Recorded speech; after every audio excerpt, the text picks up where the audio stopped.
Bismillahirrahmanirrahim. The topic of today's lecture is different lobes of the cerebral hemisphere and sulci and gyri on different surfaces of the cerebrum. In the last lecture, we talk about different poles, surfaces, and borders. Lobes were left, so in today's lecture, we will discuss the lobes. But to demark different lobes from each other, some important sulci, some points, and imaginary lines will help us to divide cerebral hemisphere into lobes. So first of all, before starting the lobes, we will discuss those major sulci which will help us to divide cerebral hemisphere into different lobes.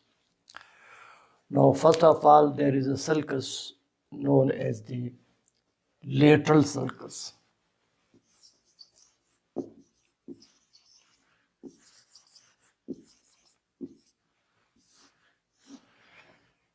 Lateral sulcus is also known as fissure of Sylvius.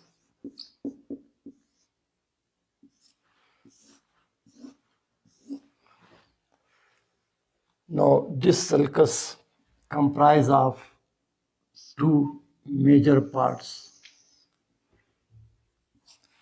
Number one, stem,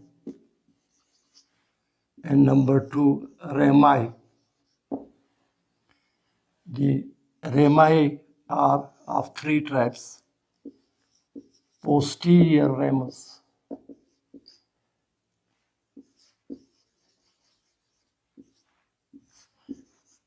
anterior horizontal ramus,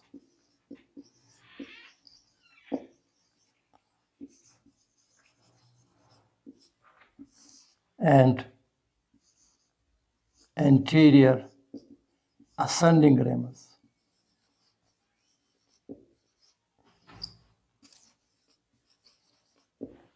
So the stem divides into these three rami: posterior ramus, anterior horizontal ramus, and anterior ascending ramus. Now, first of all, we will talk about the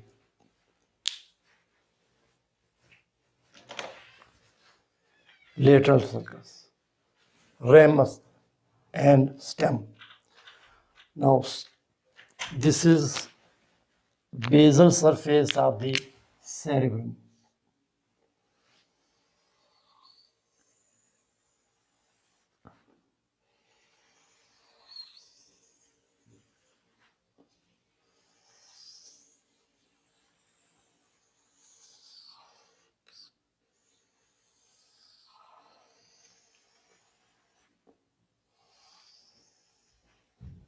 The basal or inferior surface, and you know this is frontal pole, this is temporal pole, and this is occipital pole. Inferior surface of the right cerebral hemisphere and left cerebral hemisphere. Now, stem of the lateral sulcus. It starts on the inferior surface between the orbital part and temporal pole.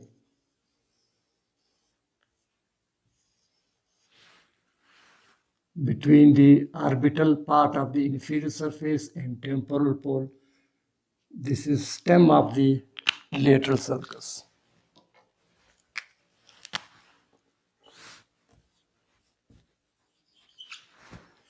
It starts medially, then run forwards, laterally, and backwards in the groove between the orbital part of the inferior surface and temporal lobe. And here it reaches the infralateral border. Now here we will draw now the superolateral surface of the cerebrum.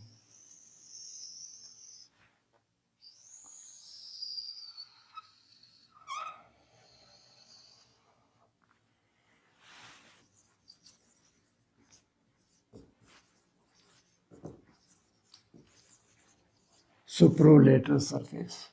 This was inferior surface.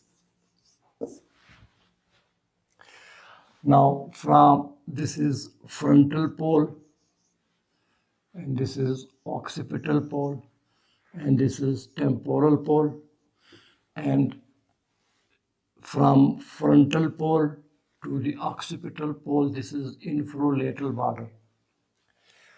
So when the stem of the lateral sulcus reaches the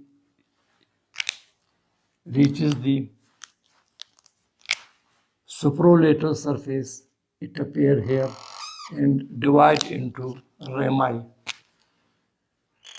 This is anterior horizontal ramus, anterior ascending ramus, and this is the posterior ramus.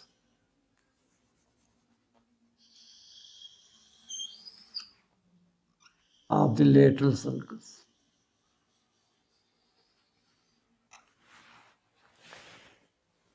The anterior horizontal ramus, it runs forwards for about 2.5 centimeters.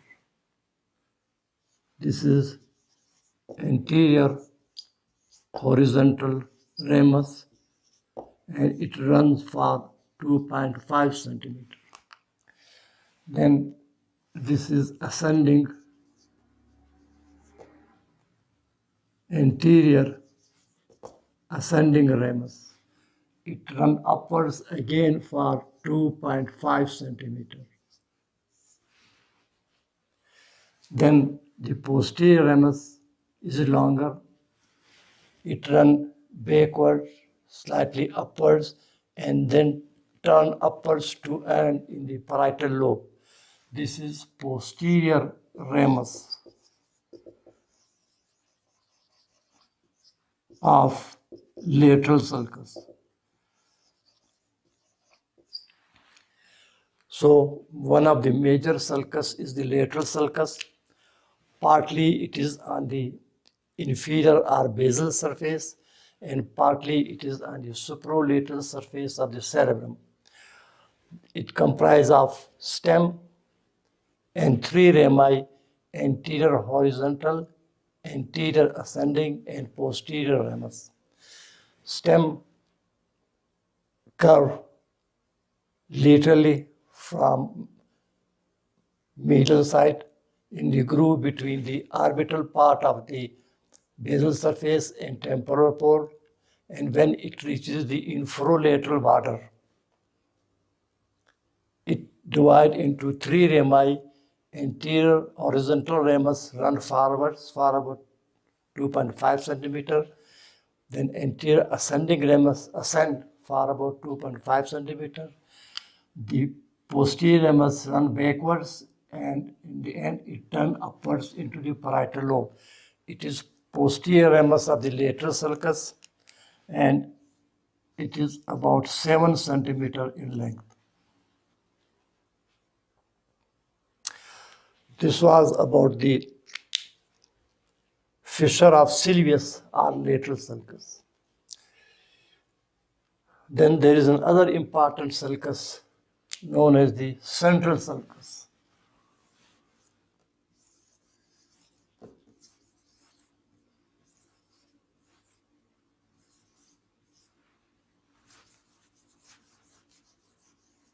Central sulcus. Now, central sulcus, it starts on the upper part of the medial surface of cerebral hemisphere. Suppose we draw the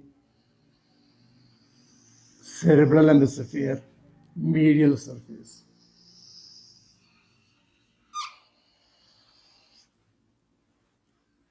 This is medial surface of the cerebral hemisphere, and these are midline structures. which I told you connect the right and left cerebral hemispheres.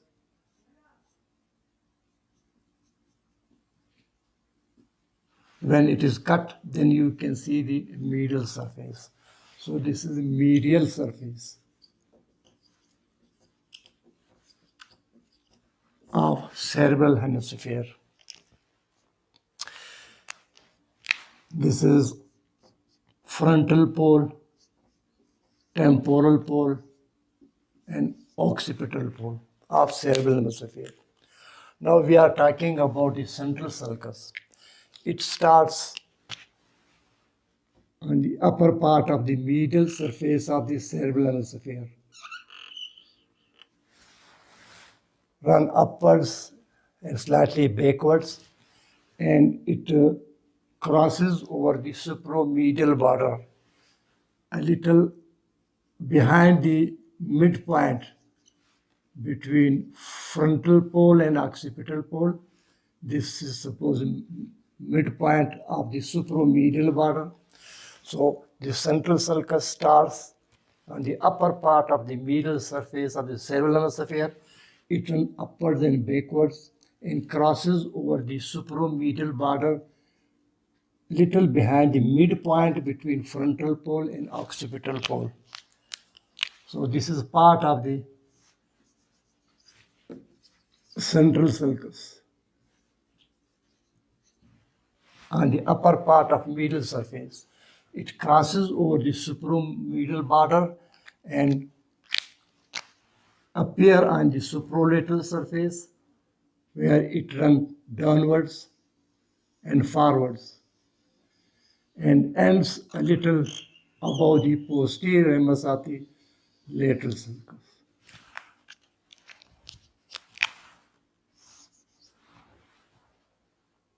From the upper part of medial surface, it crosses over the supromedial border, appear and continue on the supralateral surface of cerebral hemisphere, where it runs downwards and forwards and ends a little above the posterior ramus of the lateral sulcus. Do not extend up to the posterior ramus of the lateral sulcus. This sulcus is about 8 to 10 centimeters in length.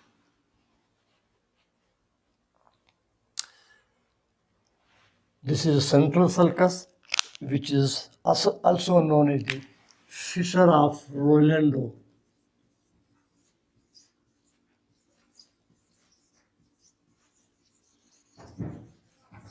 Fissure of Rolando or central sulcus. Next, I told you that 5 centimeter in front of the occipital pole, the supromedial border is crossed by another sulcus known as the parieto-occipital sulcus.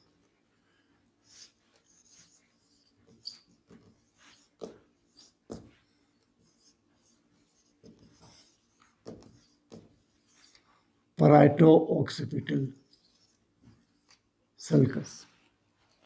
It crosses the supromedial border 5 centimeters above the occipital pole. Then it continues onto the medial surface of the cerebral hemisphere.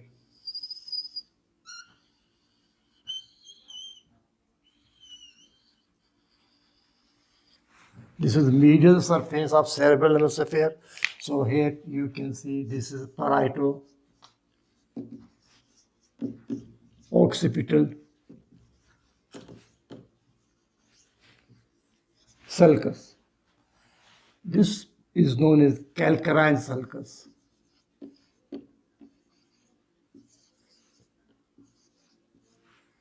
This is parieto-occipital sulcus, which starts on the medial surface, run upwards and backwards, crosses over the supromedial border 5 centimeters above the occipital pole. Then it appears on the supralateral surface, run downwards forwards for a short distance. This is parieto-occipital sulcus. Then again I told you 5 centimeters in front of the occipital pole, there is a small indentation or notch known as the pre-occipital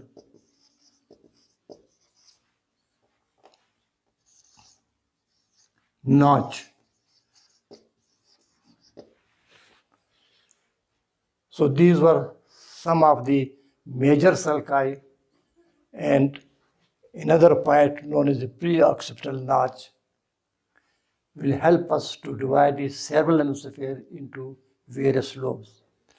So apart from these some major sulci, pre-occipital notch, we will also draw imaginary lines to demark one lobe from the other lobe of the cerebral hemisphere.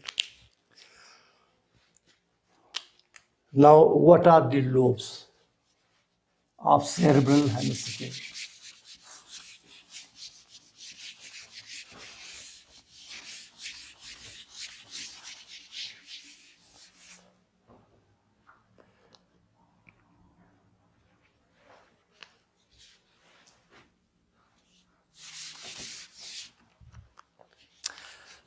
There are four major lobes. Number one, frontal lobe.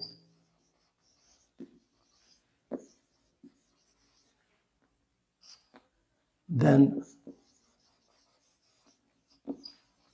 temporal lobe. And parietal lobe.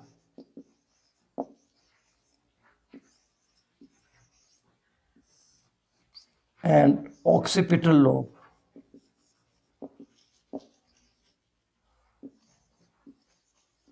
These are four classical lobes. Classical or major lobes.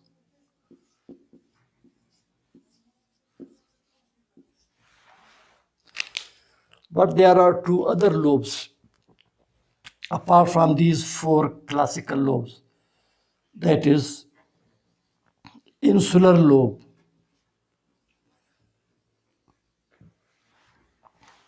and limbic lobe.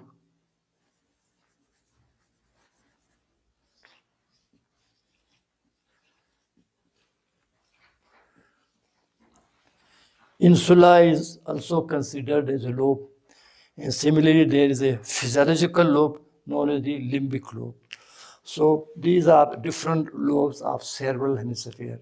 Now we will discuss about these four major lobes: frontal, temporal, parietal, and occipital. Now, how we demark these lobes on the superolateral surface of cerebellum? Number one, by some of these major sulci, then preoccipital notch, and some imaginary lines, arbitrary lines, with the help of which we will map out the areas of four classical lobes of cerebral hemisphere. Now remember why these are called frontal, temporal, parietal, occipital lobes. You know the skull comprises of, the vault of the skull especially comprise of different types of bones. They are sutured, and these different types of bones have different names. So the lobe which is under the frontal bone of the skull is named as the frontal lobe. The lobe which is deep to the temporal bone of the skull is known as temporal lobe.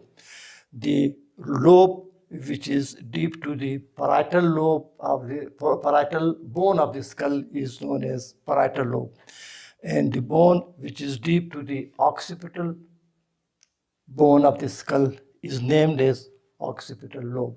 So because of overlying bones of the skull, they are so named. Now, first of all, frontal lobe.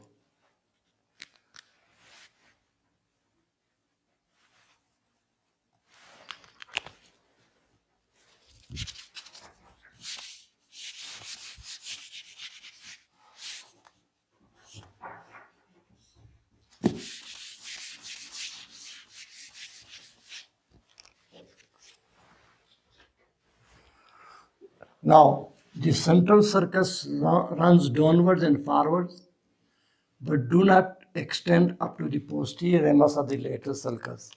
Thus, we will draw an arbitrary line or imaginary line connecting the lower end of the central sulcus with the posterior ramus of the lateral sulcus. So this is central sulcus and this is the imaginary line. Now this is frontal lobe on the supralateral surface of cerebral hemisphere. Now you can easily describe the boundaries of frontal lobe. Above and in front is the supromedial border. Behind is the central sulcus and imaginary line which join the posterior ramus of the lateral sulcus. And below is the superciliary border and part of the posterior ramus of the lateral sulcus. These are the boundaries of frontal lobe and the supralateral surface of cerebral hemisphere. Next, this is parieto-occipital sulcus, and on the infralateral border 5 centimeter in front of the occipital pole is the preoccipital notch. So you join the parieto-occipital sulcus by an arbitrary line extending from parieto-occipital sulcus to the preoccipital notch. Number 2, you can see this is the posterior ramus of the lateral sulcus. This is straight part and then it turns upwards. So if you draw another imaginary line starting from straight part of the posterior ramus of the lateral sulcus and join it with this second arbitrary line which you have drawn between parieto-occipital sulcus and preoccipital notch. So the part of the straight part of the posterior ramus of the lateral sulcus which is continued backwards as imaginary line. So in this way, can you see another lobe of the cerebral hemisphere is now marked. Now you can easily describe its borders. Superiorly, this lobe is known as parietal lobe. Parietal lobe. So you can see the parietal lobe. Superiorly, it is bounded by the supromedial border. Anteriorly, it is bounded by the central sulcus and imaginary line.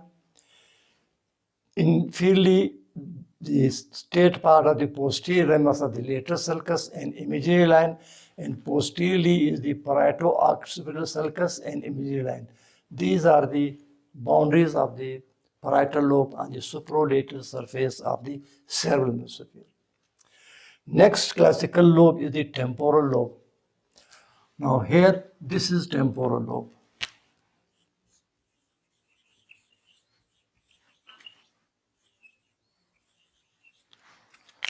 Now you can easily describe its boundaries.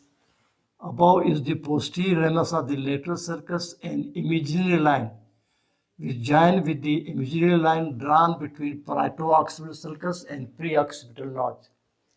Then in front and below is the infralateral border of the cerebral hemisphere. These are the limits or borders of the temporal lobe on the supralateral surface of cerebral hemisphere. The fourth classical lobe is the occipital lobe.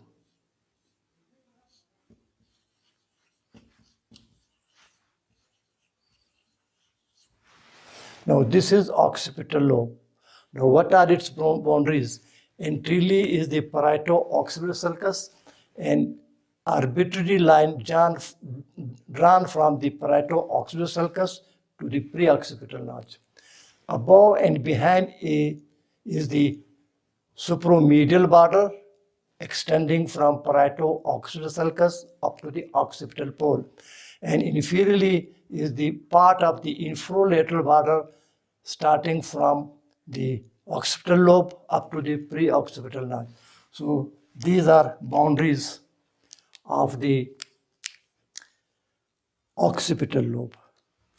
So in this way, we divide each cerebral hemisphere into frontal lobe, temporal lobe, parietal lobe, occipital lobe. These are the classical lobes. Apart from this, insula is also considered a lobe of the cerebrum, and some parts of the cerebrum, physiologically, they are known as the limbic lobe. So these were lobes of the cerebral hemisphere.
Now, I told you that the surfaces of cerebrum, they are not smooth. There are gyri and sulci.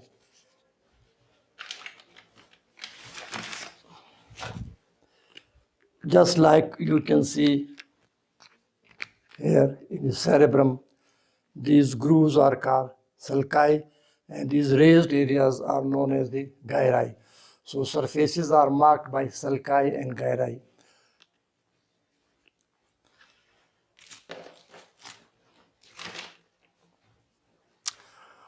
Now, what are these sulci and gyri on the supralateral surface of the frontal lobe?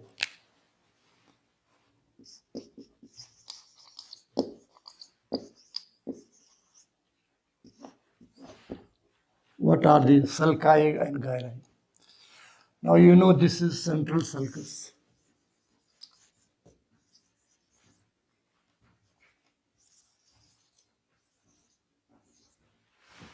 And this is the rami of lateral sulcus.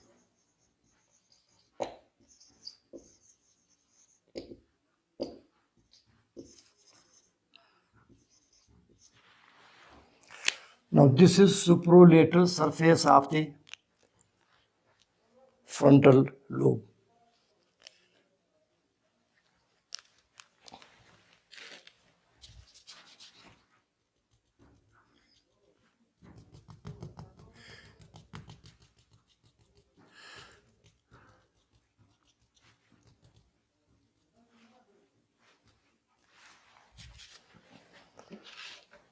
Now just in front and parallel to the central sulcus on the supralateral surface of frontal lobe, there is a sulcus which is divided into two parts, upper part and lower part. Just in front and parallel to the central sulcus on the supralateral surface of frontal lobe, there is a sulcus which is divided into upper part and lower part. This is known as precentral sulcus.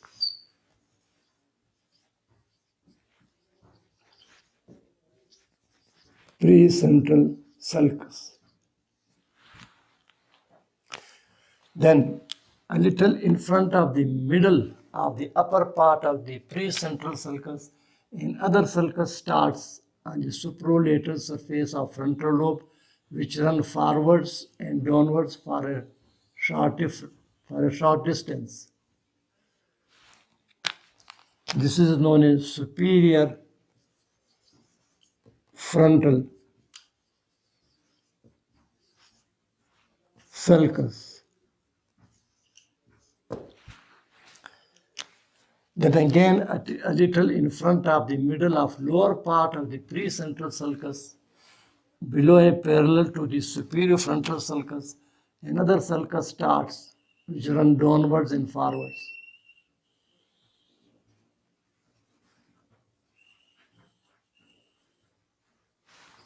This is known as inferior frontal sulcus.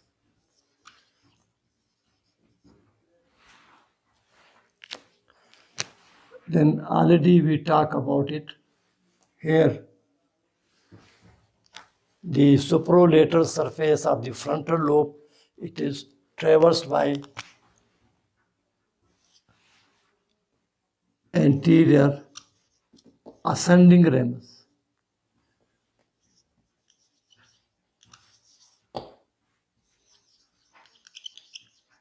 of lateral sulcus. And then another sulcus run forwards for 2.5 centimeter. This is known as anterior horizontal ramus of lateral sulcus. And you know this is posterior ramus of the lateral sulcus. So on the superolateral surface of the frontal lobe, in front and parallel to the central sulcus is precentral sulcus, which is divided into upper part and lower part. Then a little in front of the middle of upper part of the precentral sulcus, another sulcus runs forwards and downwards and is known as the superior frontal sulcus. Again, a little in front of the middle of the lower part of the precentral sulcus, another sulcus runs downwards and forwards, below and parallel to the superior frontal sulcus. This sulcus is known as inferior frontal sulcus. Now, lower part of the superolateral surface of the frontal lobe is traversed by anterior ascending and anterior horizontal rami of the lateral sulcus. These sulci divide the superolateral surface of the frontal lobe into various gyri. The gyrus, which is between the central sulcus and precentral sulcus, is known as the precentral gyrus.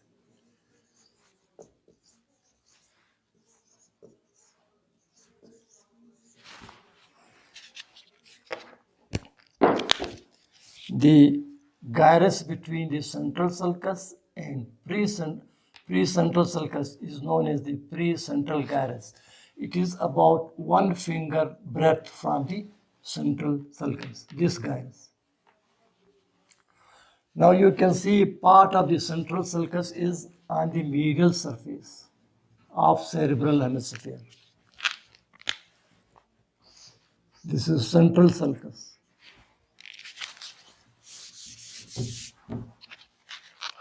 Now here around the central sulcus on the upper part of the cerebral hemisphere, there is a U-shaped gyrus. This is known as paracentral lobule. This U-shaped gyrus, paracentral lobule.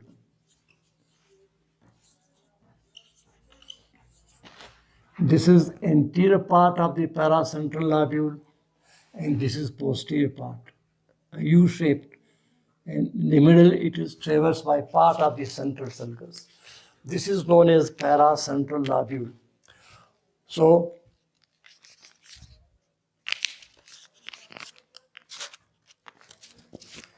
the precentral sulcus lies between the central sulcus and precentral sulcus. Now, if we trace upward the precentral gyrus, it continues on to the medial surface This is central sulcus. So in front of the central sulcus, the anterior part of the paracentral lobule is continuous with the precentral gyrus on the supralateral surface. So the precentral gyrus on the supralateral surface is located between central sulcus and precentral sulcus. And if we trace the precentral gyrus on the medial surface of the cerebellum sphere, it is continued as anterior part of the paracentral lobule. In other words, the anterior part of the paracentral lobule in the upper part of the medial surface is continued as precentral gyrus on the supralateral surface of cerebrum. Then this is superior frontal sulcus and this is the supromedial border. Now can you see there is another gyrus? This is called superior frontal gyrus. Superior frontal gyrus. Between the supromedial border and superior frontal sulcus, this elongated gyrus is known as the superior frontal gyrus. Then again, between the superior frontal sulcus and inferior frontal sulcus, this elongated gyrus is known as middle frontal gyrus. Middle frontal gyrus. Then this is inferior frontal sulcus. Between the inferior frontal sulcus and the posterior ramus of the lateral sulcus, this gyrus is known as inferior frontal gyrus. So the fore part of the supralateral surface of the frontal lobe is divided into 1, 2, 3 gyri by 2 sulci. Superior frontal sulcus, inferior frontal sulcus. The gyrus above the superior frontal sulcus is called superior frontal gyrus. The gyrus between the superior frontal sulcus and inferior frontal sulcus is known as the middle frontal gyrus. And the gyrus which is between the inferior frontal gyrus and posterior ramus of the lateral sulcus, this whole gyrus is known as the inferior frontal gyrus. Now, can you see the lower part of the inferior frontal gyrus is traversed by anterior horizontal ramus and anterior ascending ramus of the posterior ramus. In this way, it divides the lower part of the inferior frontal gyrus into 1, 2, and 3 areas. Now, these 3 areas are differently named.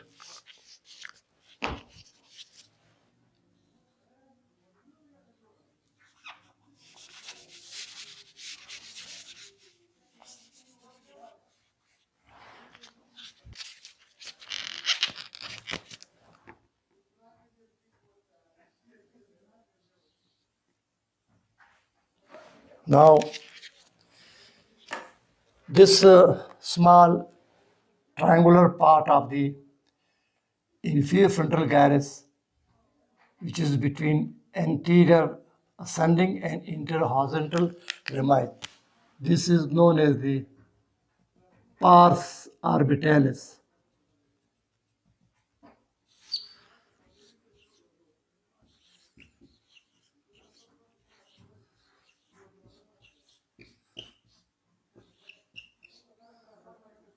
Pars orbitalis.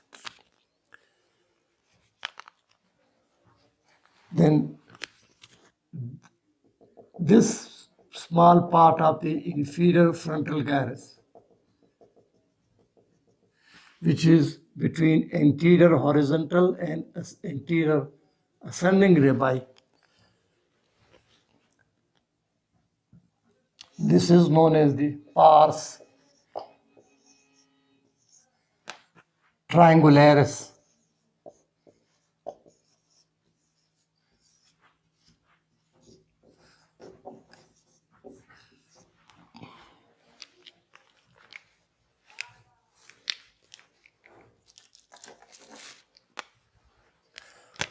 Now, this part of the inferior frontal gyrus which is between anterior ascending ramus and posterior ramus. This is known as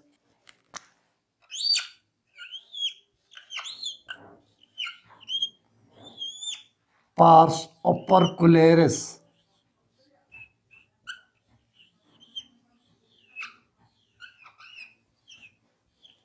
Pars opercularis.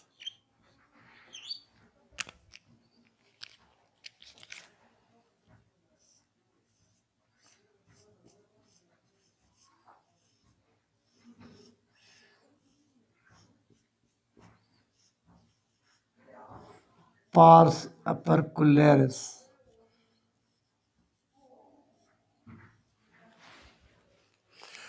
Thus, the lower part of the inferior frontal gyrus is divided into three parts by rami of the lateral sulcus.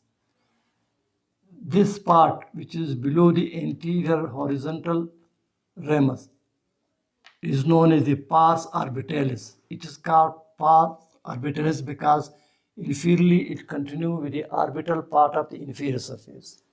Now, this small triangular area, which is between the anterior horizontal and anterior ascending rami of the lateral sulcus, is black dots. This area is known as pars triangularis.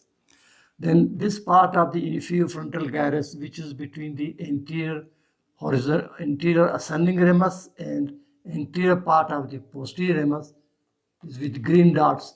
This is known as the pars opercularis. Collectively, these are known as opercula.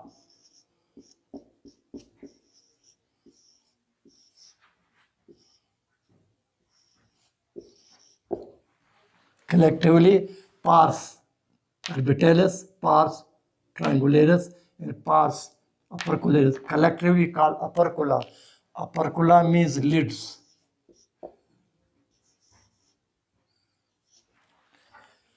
Because they are just like lids over the insula. Collectively, all these parts, pars orbitalis, pars triangularis, pars opercularis, 1, 2, 3, collectively known as the Broca's area.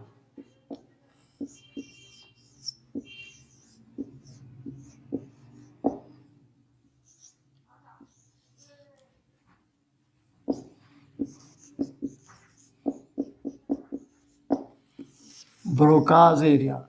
So if you are asked what are the different components of Broca's area, these are pars orbitalis, pars triangularis, and pars opercularis.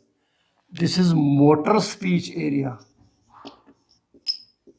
Broca's area is the motor speech area.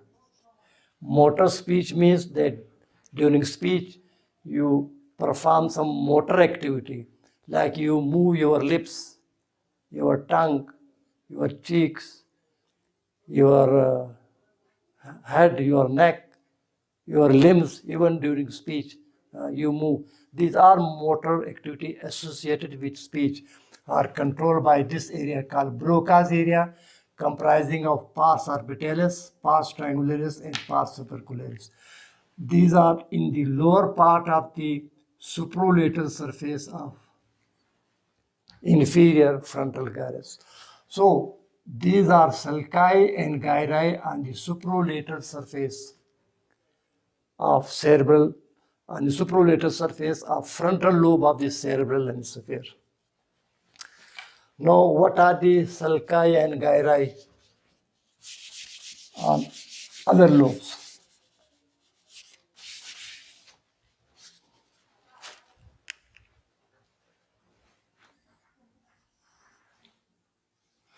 Now, this is supralateral surface of the temporal lobe. What are the sulci and gyri on the supralateral surface of the temporal lobe? Now, a sulcus starts a little behind the temporal pole. run backwards and then turn upwards to end in the parietal lobe.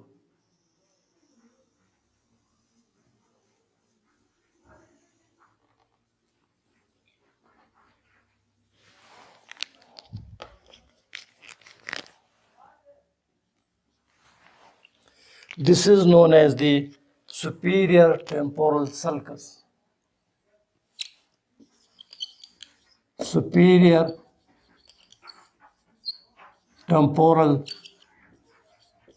sulcus. Again, a little behind the temporal pole, below and parallel to the superior temporal sulcus, there is another sulcus which traverses the superolateral surface of temporal lobe, and in the end it again turns upwards to end in the parietal lobe. It runs below and parallel to the superior temporal sulcus.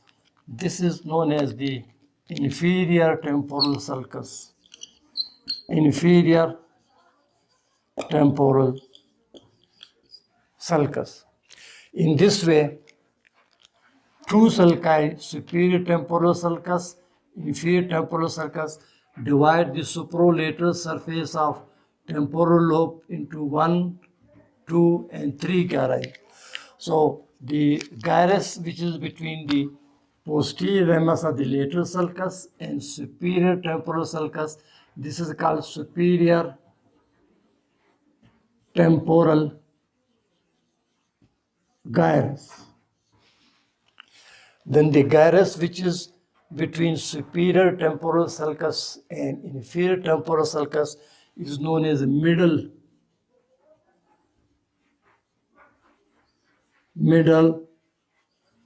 temporal gyrus.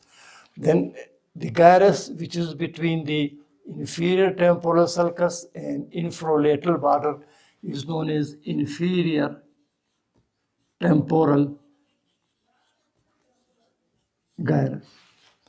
Thus, the superolateral surface of the temporal lobe is traversed by superior temporal sulcus, inferior temporal sulcus, which divide into superior temporal gyrus, middle temporal gyrus, and inferior temporal gyrus. Now, let us discuss the sulci and gyri on the superolateral surface of the parietal lobe.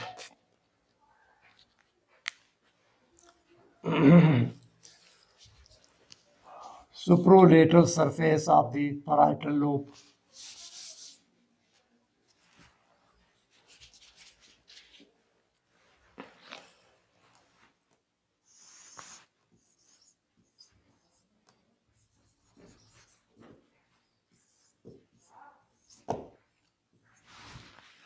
Now, just behind and parallel to the central sulcus, there is a sulcus known as the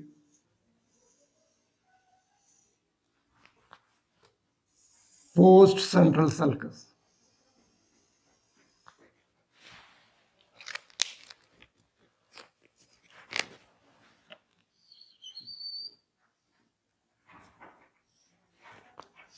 Post-central sulcus. This is central sulcus, and the sulcus which is behind the central sulcus is known as the post-central sulcus. Just like here it was pre-central sulcus on the superolateral surface of frontal lobe, and this is post-central sulcus on the superolateral surface of the parietal lobe. Then a little behind the middle of this post-central sulcus, another sulcus starts on the superolateral surface of parietal lobe, which is known as the intraparietal sulcus. It extends to the superolateral surface of occipital lobe.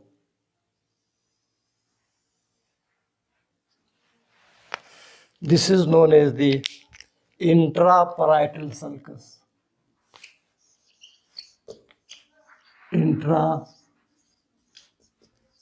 Intraparietal sulcus. In this way, the post-central sulcus and intraparietal sulcus divide the supralateral surface of parietal lobe into various gyri. Now, this gyrus, which is between the central sulcus and post-central sulcus on the parietal lobe, this is known as the post-central gyrus.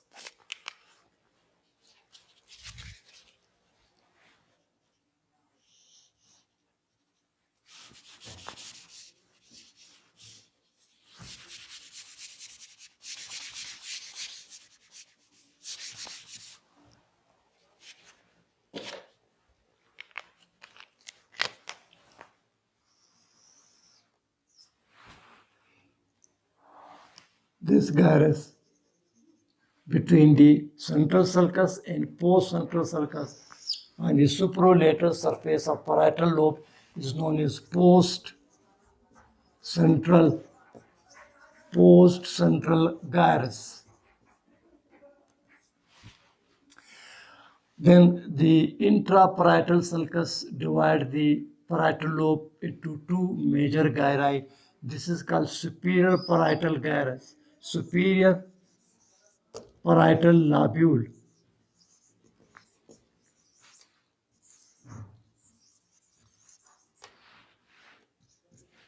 Then this gyrus, which is below the intraparietal sulcus, known as the inferior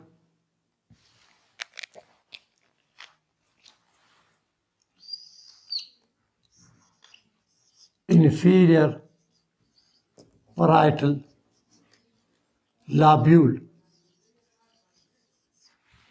So superior parietal lobule above the intraparietal sulcus and inferior parietal lobule below the intraparietal gyrus.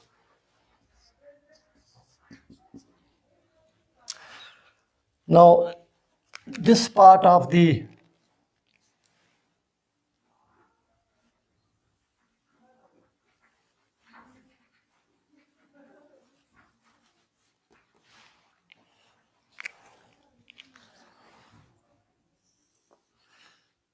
infraparietal lobule is traversed by the upturned end of the posterior ramus of the lateral sulcus, the upturned end of the superior temporal sulcus, and the upturned end of the inferior temporal sulcus.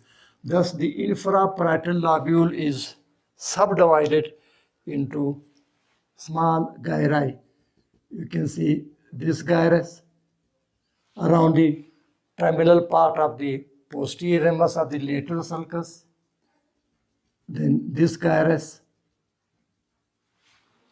above the posterior end of the superior temporal sulcus, and this gyrus on the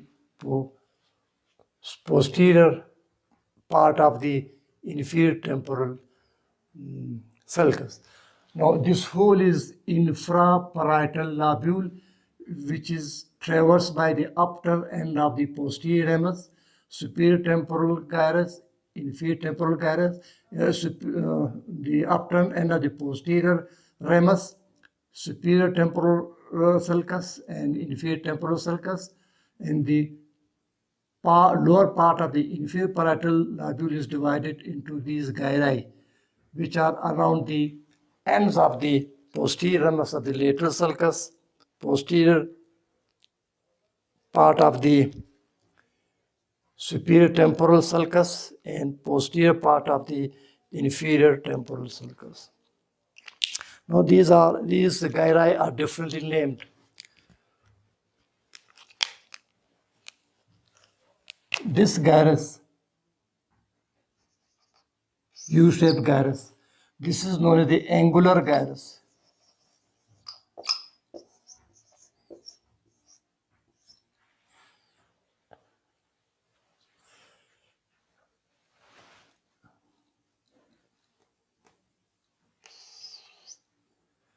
This gyrus, which is around the posterior part of the posterior ramus of the lateral sulcus is called supramarginal gyrus.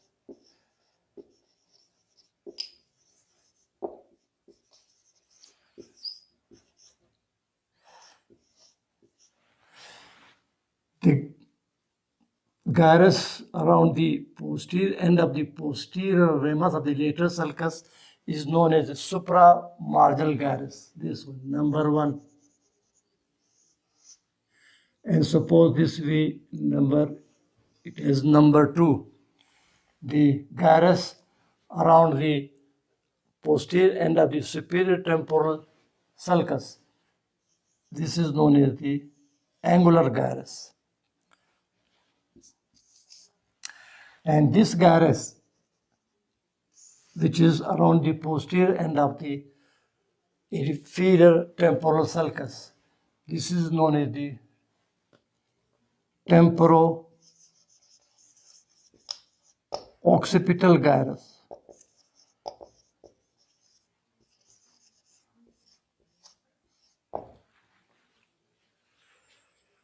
Also known as posterior parietal gyrus or posterior parietal gyrus. Now, just to summarize, this is intraparietal sulcus on the supralateral surface of parietal lobe. The gyrus below it is known as the inferior parietal lobule. Now, this inferior parietal lobule is further divided into small gyri. Number 1 is the supramarginal gyrus, which is around the posterior upturned end of the posterior ramus of the lateral sulcus. Then this gyrus, which is around the posterior end of the superior temporal sulcus, this is known as the angular gyrus. And this gyrus, which is around the posterior upturned end of the inferior temporal sulcus, this is known as the temporo-occipital gyrus or posterior parietal gyrus. All these are parts of inferior parietal lobule. So, these are various sulci and gyri. Now, between the central sulcus and postcentral sulcus, this is called postcentral gyrus. This postcentral gyrus, if we trace on the medial surface behind the central sulcus, this postcentral gyrus is continued as posterior part of the paracentral lobule.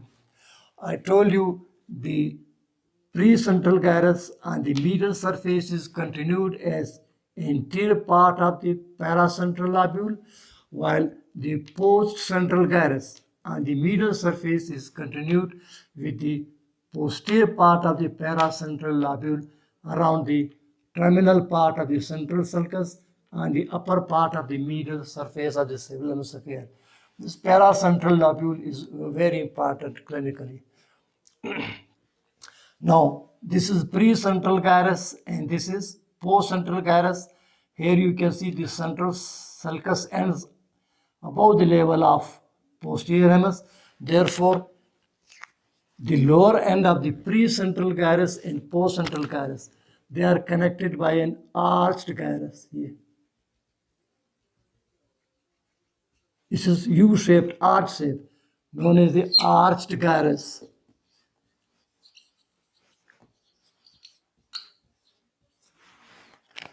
So again, I will repeat, between the central sulcus and precentral sulcus is the precentral gyrus. If we trace it on the upper part of the medial surface, the precentral gyrus is continued as anterior part of the paracentral lobule. Then postcentral gyrus is between central sulcus and postcentral sulcus, and if we trace it upwards on the upper part of the medial surface, the postcentral gyrus is continued with posterior part of paracentral lobule. And you can see the paracentral lobule is again a U-shaped gyrus, arch gyrus, but named as the paracentral lobule. Inferiorly again, the precentral gyrus and postcentral gyrus, they are in continuity with each other through a U-shaped gyrus, arch-like gyrus, known as the arch gyrus around the lower end of the central sulcus. So these were gyri and sulci on the superolateral surface of the parietal lobe. Now, what are the gyri and sulci on the superolateral surface of the occipital lobe?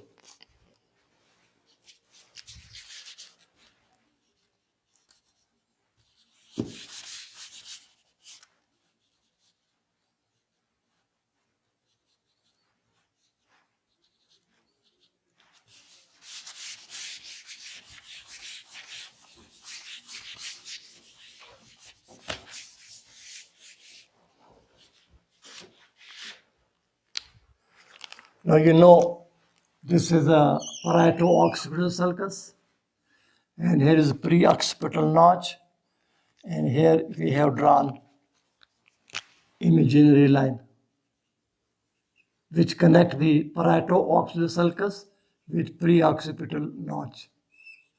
This is superolateral surface of the occipital lobe, and on the medial surface, this is the medial surface of the occipital lobe, on the medial surface of cerebral hemisphere. Now, in the upper part of the superolateral surface of the occipital lobe, there is a sulcus known as the transverse occipital sulcus.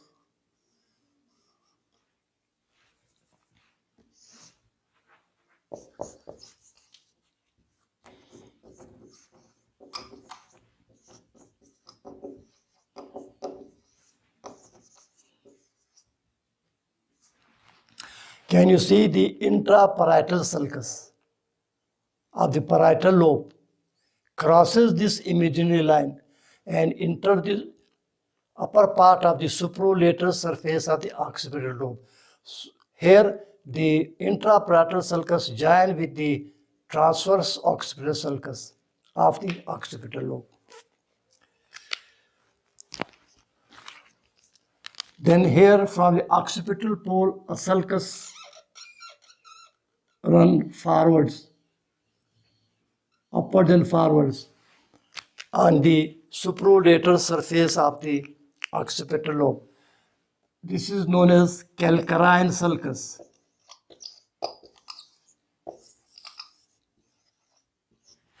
Now, where this sulcus starts? Actually, this sulcus starts on the medial surface of the cerebral hemisphere.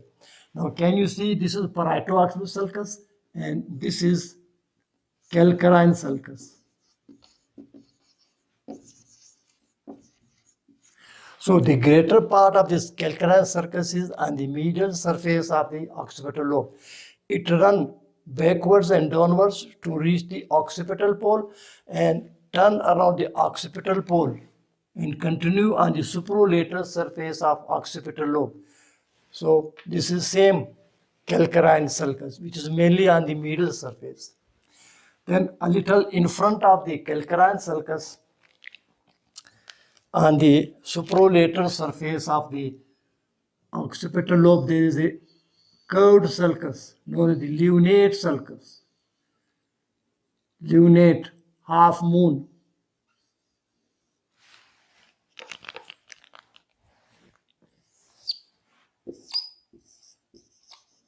This is known as lunate sulcus. In front of the, a little in front of the anterior end of the calcarine sulcus, on the superolateral surface of occipital lobe, there is a vertical curved small sulcus known as the lunate sulcus. Now this is upper pole of the lunate sulcus, this is the lower pole. Here there are again small sulci known as the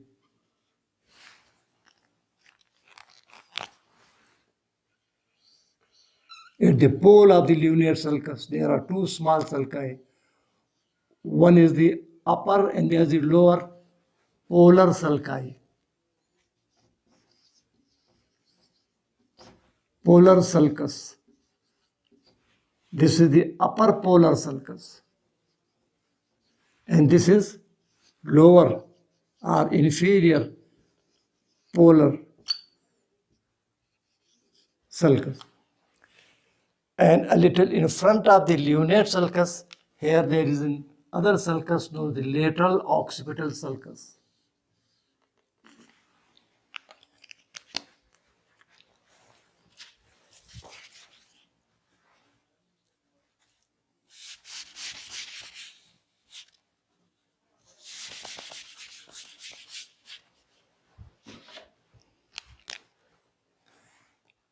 This is known as lateral occipital sulcus. Thus, to summarize, on the supralateral surface of the occipital lobe is the terminal part of the intraparietal sulcus. Then there is transverse occipital sulcus. From occipital pole, we can trace another sulcus known as the calcarine sulcus, which is mainly on the medial surface. A little in front of the calcarine sulcus, there is a curved vertical sulcus called lunate sulcus. Lunate sulcus has upper end and lower end, or poles. So just above the upper pole is the upper polar sulcus, and close to the lower pole of lunate sulcus is lower or inferior polar sulcus. Then a little in front of the lunate sulcus, another sulcus run forwards for a short distance. It is known as the lateral occipital sulcus. Now these sulci divide the supralateral surface of the occipital lobe in various gyri. Now what are the gyri here?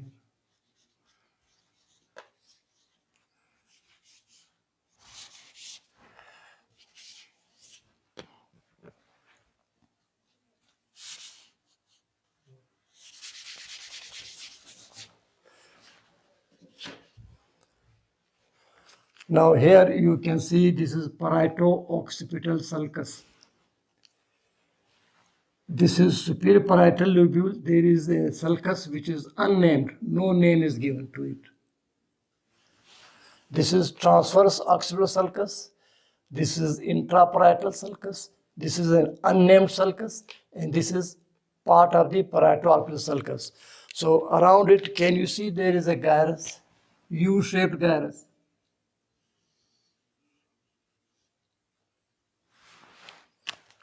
Around the parieto-occipital sulcus, there is a U-shaped gyrus, just like U-shaped gyrus was here, arched gyrus.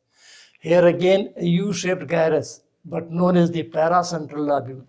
So this is again a U-shaped gyrus. This is known as gyrus. This U-shaped gyrus known as the arcus parieto-occipitalis.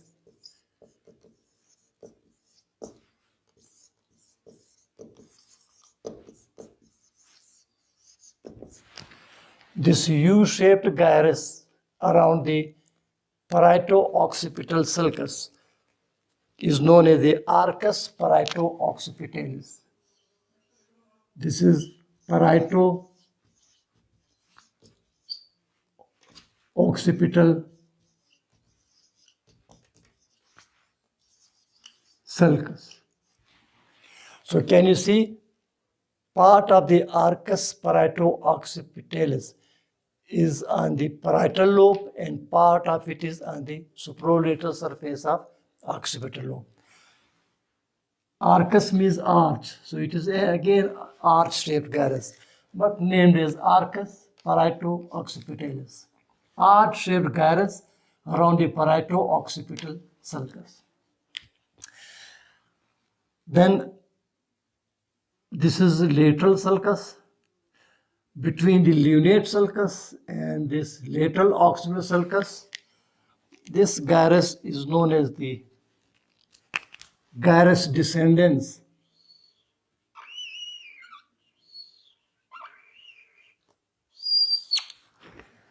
Just in front of the lunate sulcus and behind the lateral occipital sulcus, this gyrus is known as the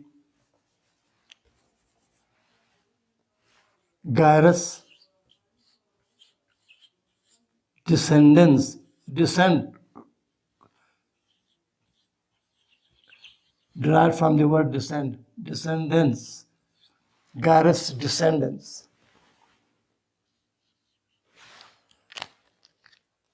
Now, above the lateral occipital sulcus, this one and this one, above it is known as the superior occipital gyrus.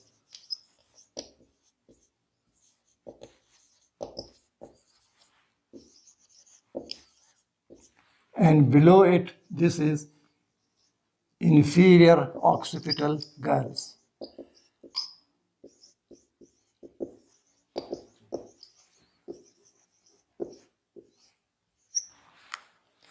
These are the sulci and gyri on the supralateral surface of the cerebral hemisphere.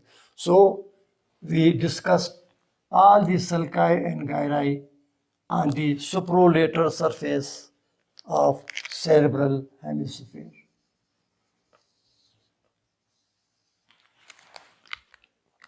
Now, what are the gyri and sulci on the medial surface and gyri sulci on the inferior surface? That will be the topic of our next lecture. Thank you very much.